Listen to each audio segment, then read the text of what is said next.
Recently, I've noticed quite a few politicians and talking heads in the media using some very specific language when talking about gun control. In particular, I keep hearing words including reasonable and common sense, and the newest fad in rhetorical spin, gun safety.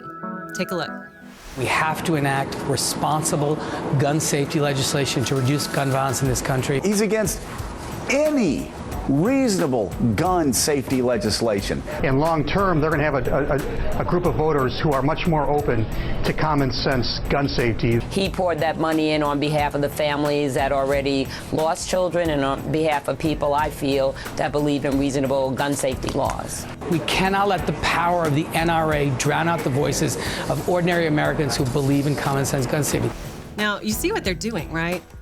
They're using condescending, manipulative language in an effort to shame people for disagreeing with them. If I oppose the 7-round limit that passed in New York recently because I might need more than that to protect myself from, say, a 200-pound attacker, or perhaps even 2 attackers, somehow I'm not being reasonable? And yet, when Dianne Feinstein says she had the gun bill in her desk for a year, just waiting for the next tragedy to occur, well, you tell me, what's reasonable about waiting for the next tragedy in order to exploit the victims and their families? And the fact that I believe an armed guard at schools would prevent acts of violence is somehow outside the realm of common sense, even though the public school I attended had an armed guard on campus and we never had any issues. That brings us to the phrase gun safety.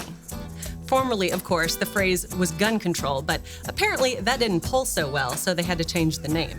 See, they do this on purpose. For example, if you're asked, what do you think about the new gun safety bill? And you respond, well, I'm anti-gun safety. How does that make you look? You look like a monster, when in reality, all you are is a law-abiding citizen who simply believes in a strong Second Amendment. It's very specific, manipulative language. All of this is supposedly being done in response to recent shootings, but what does gun safety have to do with addressing gun violence? It's not like they're proposing that mass shooters be aware of their target and what's beyond it. No one is telling criminals to always keep their gun pointed in a safe direction. Why? Because the debate over how to reduce gun violence is not about gun safety. So guess who happens to be the national leader on gun safety? That's right, the big, scary, evil NRA. Many people outside of the membership of the NRA are unaware that the NRA has actually trained tens of thousands of instructors who in turn train millions of gun owners how to safely handle and store their firearms. And their Eddie Eagle program is the nation's leader in teaching young kids what to do if they come across a firearm outside of the supervision of an adult. In fact, the NRA is the only body that has come up with an actionable plan to prevent any more gun violence in schools in the wake of Sandy Hook.